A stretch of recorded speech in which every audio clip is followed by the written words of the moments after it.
Claro, si no es que esté soldado. Se puede desplazar el coxis hacia atrás, sobre todo en el mecanismo de trabajo de bajo. ¿No? ¿Listo? Muy bien. Hacia la parte posterior encuentro lo que son los agujeros sacros posteriores con la fusión de las vértebras sacras y obviamente la articulación con la última vértebra o lumbar, que es esta que acá, que ya la vemos, ¿no? ¿Listo? Cuando ya entonces entendí lo que es el sacro y lo que es los huesos ilíacos, ¿no? Vamos a ir viendo cómo ahora tengo que estudiar la pelvis completa, ¿no?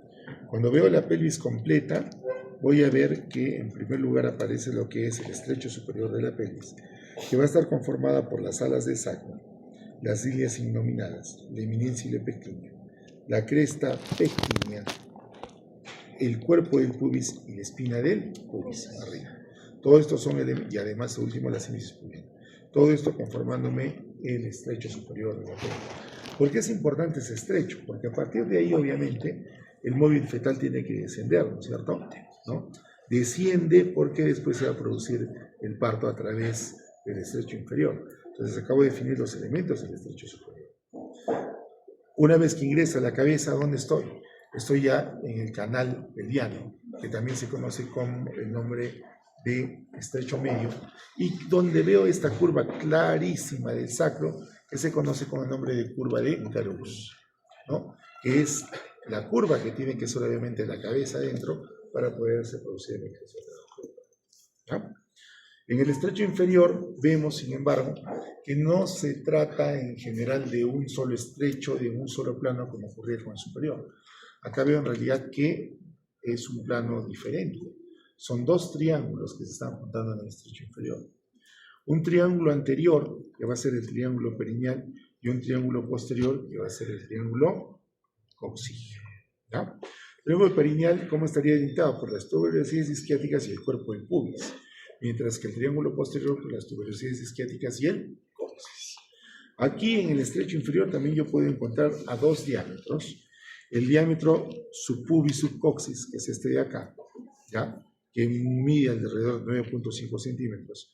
Y otro diámetro que es el biisquiático, que está entre 11.5 centímetros o 11 centímetros aproximadamente, que se da entre las dos tuberosidades isquiáticas. ¿Ya? ¿Listo? Entonces el biisquiático. No confundir el biisquiático con otro diámetro que está entre las dos espinas ciáticas, que sería el biciático. ¿Ya? Biisquiático, biciático. Y aquí también voy a encontrar a otros dos diámetros. Los diámetros oblicuos, que van a ir de la porción media de las ramas isquiopubianas, o sea, justo ahí, ¿hacia dónde? Hasta esta parte donde se van a encontrar dos ligamentos. El ligamento sacrociático mayor, el cual viene más o menos así. A ver. Así más o menos el ligamento sacrociático mayor. Y el ligamento sacrociático menor, que viene así, desde el espina de pubis, donde se entrecruza el ligamento sacrociático mayor y el ligamento sacrociático menor, en ese punto, ahí llega el diámetro oblicuo del estrecho inferior de la pelvis. ¿Ya? ¿Listo? Muy bien. Entonces, hasta ahí, miren, estamos viendo diámetros, tanto del estrecho superior como del estrecho inferior. En el estrecho superior, ¿qué otros diámetros se encuentran? El promonto suprapúbico. ¿Ya? El promonto suprapúbico, que mide más o menos unos 11.2 o 11.5 centímetros. El diámetro transverso máximo, que mide entre 12.5 y 13 centímetros, que está entre los puntos más alejados de las líneas innominadas. Los diámetros oblicuos, que vienen desde la articulación sacroiliaca hasta las eminencias iliopectinas. Entonces va a haber un diámetro oblicuo del lado izquierdo, que es este de acá, y un diámetro oblicuo del lado derecho. ¿Cómo sé que es izquierdo o derecho? En función de la eminencia iliopectina donde está llegando el diámetro. ¿Ya? ¿Listo? Ahora, este diámetro, que es el diámetro oblicuo izquierdo, es el más importante porque este diámetro es el que se alinea el diámetro anteroposterior de la cabeza del móvil fetal cuando empieza el mecanismo de trabajo de parto. Entonces es el más importante, el oblicuo izquierdo. ¿Ya? ¿Listo? Muy bien, seguimos, ¿no? También hay diámetros de la propia excavación pelviana. El primero importante, o el más importante, es el promonto púbico medio, también llamado conjugado obstétrico, ¿ya? Que es el diámetro más importante a partir del cual nosotros podemos calcular el resto de los diámetros, ¿no? ¿Cuánto mide? Va a medir alrededor más o menos de unos 10.5 centímetros, desde aquí hasta aquí, entre 9.5 y 10.5. ¿Y cuál es esta parte? La parte posterior más prominente del pubis, que recibe el nombre de culmen. Si ustedes notan acá, el pubis no es plano, la parte posterior se abulta, y eso es el culmen. Entonces, desde el culmen hasta el promontorio, es el promonto púbico medio, ¿ya? Y por debajo otro diámetro, que vendría a ser el promonto subpubis, ¿ya? Este diámetro promonto subpúbico es el único diámetro que yo lo puedo medir directamente mediante un tacto vaginal, ¿ya? Entonces yo considero cuánto es este diámetro, 12 centímetros, le quito entre medio y 1 centímetro y ya sé cuánto estaría el promonto púbico medio o conjugado obstétrico. ¿Ya? ¿Listo? Muy bien. Entonces, con eso, doctores, miren, estamos viendo entonces toda la pelvimetría ósea de la pelvis. Ahora, las pelvis, evidentemente, tienen 4 variantes, ¿no? Esta, al toque me doy cuenta, es una pelvis de un hombre. Es una pelvis androide, ¿no? ¿Qué caracteriza la pelvis androide? En primer lugar, obviamente, miren pues esas caderas, ¿no? Son estrechas. En segundo lugar, miren lo alto que es el hueso pubis, ¿no? Es alta, es estrecha, es alta, su estructura ósea es bastante gruesa, es una estructura robusta, fuerte, ¿no? También veo que el estrecho superior tiene forma de corazón, no tiene forma ovalada, ¿ya? También me doy cuenta que el ángulo que está entre las dos ramas isquiopubianas es un ángulo cerrado, ¿no? Más o menos hasta unos 50 grados, más o menos. En la mujer esto lo contrario, más abierto, ¿no? Hasta unos, inclusive unos 80 grados, ¿no? También me voy a dar cuenta que en la mujer este alto, que es el alto de la pelvis, va a ser obviamente más corto. También lo que son las crestas y los propios huesos ilíacos son más ensanchados, ¿no? Para darle una forma al estrecho superior de forma oval, ¿ya? Entonces, eso caracterizaría lo que es una pelvis ósea androide y una pelvis ginecoide. Ahora, hay otras dos variantes. En primer lugar, la antropoide. La antropoide sencillo es como que si yo agarrar esta pelvis que es androide y la aplano aún más, o sea, la achato aún más. Si eso ocurriría, voy a ver un diámetro oval, pero es un diámetro en el cual el diámetro anteroposterior es mayor que el diámetro transversal, ¿no? Antropoide significa parecido al hombre, ¿no? Y el pelvis antropoide ocurre pues, en algunas mujeres, ¿no?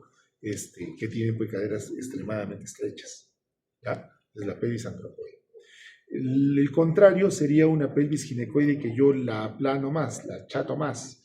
Por ende va a ser más ancha, pero menos en el diámetro anteroposterior. Eso va a ser una pelvis de tipo platipeloide, ¿no? Obviamente la pelvis platipeloide no es compatible con un mecanismo de trabajo del parto. La pelvis ginecoide obviamente sí, es la principal. La pelvis antropoide también puede desencadenar un mecanismo de trabajo de parto, pero ¿por qué? Porque recuerden que es como que alargo esta pelvis y los diámetros anteroposteriores son máximos. Entonces, por ahí todavía puede haber un tipo de trabajo de parto. ¿Ya? ¿Listo? Muy bien, entonces esas serían nuestras variedades de pelvis. ¿Ya? ¿Listo? Y las características principales de esta pelvis. Ahora nos vamos a ir a repasar lo que es esto, que es la pelvis en corte sagital, ¿no? Entonces, ¿qué estructuras yo voy a encontrar en la pelvis en corte sagital? En primer lugar, obviamente, en el caso del varón, estoy viendo aquí al pubis, está cortado a la mitad. Debajo del pubis puedo ver un pequeño ligamento que es el ligamento arqueado del pubis, ¿no? Que está yendo de rama escopubiana a rama escopubiana, por ahí abajo. Más hacia abajo podría encontrar parte de lo que es el diafragma urogenital, atravesado por ¿quién? Por la uretra masculina, ¿no? Y después, más hacia abajo, encuentro esta estructura que es el nódulo perineal, o nodo perineal. Detrás del nodo perineal, esta estructura que es el conducto anal, que además está formando un ángulo con el recto de la polla rectal. ¿Se dan cuenta? Ahí está el ángulo, ¿no? ¿Cómo se llama el ángulo? El ángulo va a ser el ángulo perineal, ¿ya? Y ese ángulo perineal, ¿por quién está mantenido? ¿Por quién se formó? No nos olvidemos que cuando hablamos del piso pelviano, hay un músculo importante que es el elevador del ano. Una de las porciones del elevador del ano es el pubo rectal, el cual se origina acá, envuelve al recto y regresa al pubis del otro lado, ¿no? Entonces, ¿cómo que le hace esto? ¿No? Ahí está el recto, viene hacia el pubo rectal, viene, envuelve al recto y regresa nuevamente al pubis. Y el recto estaría acá, ¿no? Entonces, cuando se contrae, ¿qué hace? Va a angular al recto, ¿no? Entonces se contrae, angula. Y al angularlo me forma pues este ángulo que es el ángulo perineal. ¿Ya? ¿Listo? Es importante porque es el principal mecanismo de control esfinteriano para evitar la defecación, ¿no? Ahora, ¿qué partes hay? Obviamente hasta acá es lo que es el recto, con su polla rectal, y esta última parte corresponde a lo que es el conducto anal. También entre uno y otro hay un límite, que corresponde con eso, que es la línea pectínea. ¿Ya? La línea pectínea. La línea pectínea hacia arriba, estamos hablando de la polla rectal, y la línea pectínea hacia abajo, estamos hablando del conducto anal. ¿Ya? ¿Listo? Muy bien. Entonces ya vi el recto, ve que se dilata en lo que es su ampolla, veo que el recto está parcialmente nomás cubierto por peritoneo, porque las caras posteriores no lo están. Y también acá profundamente en la cara posterior, podríamos ser capaces de encontrar un plexo nervioso que sería el plexo hipogástrico inferior, ¿ya? Porque el superior está acá, delante de lo que es el sacro, ¿ya? Seguimos.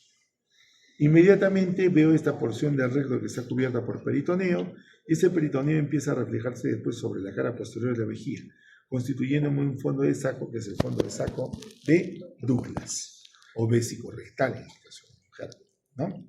Así, aquí veo lo que es la vejiga, y acá veo lo que es la próstata, ¿no? Obviamente la próstata siendo perforada en el medio por lo que es la uretra masculina en su porción prostática. La uretra masculina tiene 3 porciones. Una primera porción que es prostática, otra segunda porción que está atravesando el diafragma urogenital, que será la uretra membranosa, y otra última porción que es atravesando al cuerpo esponjoso, que será la uretra esponjosa. ¿Ya? ¿Listo? Bueno, continúo. Aquí veo lo que es entonces la vejiga. Veo de que está conformada íntegramente por un músculo que le da estas rugosidades, que es el músculo detrusor de la vejiga. Conformando toda la vejiga, excepto en esta pequeña parte de acá que estoy señalando, donde por delante de este músculo habría otro pequeño músculo que se conoce con el nombre de músculo trigonal. ¿Ya? Trigonal. Diferencias entre ambos. La funcionalidad del detrusor es desencadenada por un estímulo de tipo parasimpático, o sea, su contracción es parasimpática. Mientras que el músculo trigonal, su contracción va a ser de tipo simpática. ¿Ya? ¿Listo? Muy bien. También aquí en la vejiga, justo a los costados de lo que es el músculo trigonal, vamos a ver la desembocadura de los uréteres. Y entre la desembocadura del uréter y del otro lado, en el espesor del músculo trigonal, se encuentra lo que es la barra interuréterica. ¿Ya? ¿Listo? Muy bien. Por último, vamos a ver este espacio que encontramos acá, que como vemos, hasta acá llegaba fascia transversalis, después se convertía en fascia endopélvica. Ahora, esta es la vejiga, pero veo que por delante está cubierta por otra fascia. ¿Cómo es esa fascia? Es la fascia umbilico-prevesical. Entre la fascia umbilico-prevesical y endopélvica existe este espacio que se conoce con el nombre de espacio retropubiano. ¿Ya? Porque si esta es la fascia umbilico-prevesical y yo me meto entre esta fascia y lo que es la vejiga, entraría otro espacio que sería el espacio prevesical. Entonces no es lo mismo retropubiano que prevesical. Y este espacio prevesical, si considero toda la vejiga, se convertiría en espacio perivesical. También desde el medio puedo ver este espesamiento, desde la vejiga, que constituye el uraco, que es el reservorio embrionario de la lactosis. ¿Ya? ¿Listo? Muy bien, doctores. Entonces, con eso acabamos de ver todo lo que es pelvis y corte sagitario. ¿Ya? Y eso. Entonces, ¿qué nos queda ahora? Estudiar para que no nos asesinen. Siguiente. ¿No? Así, pónganse.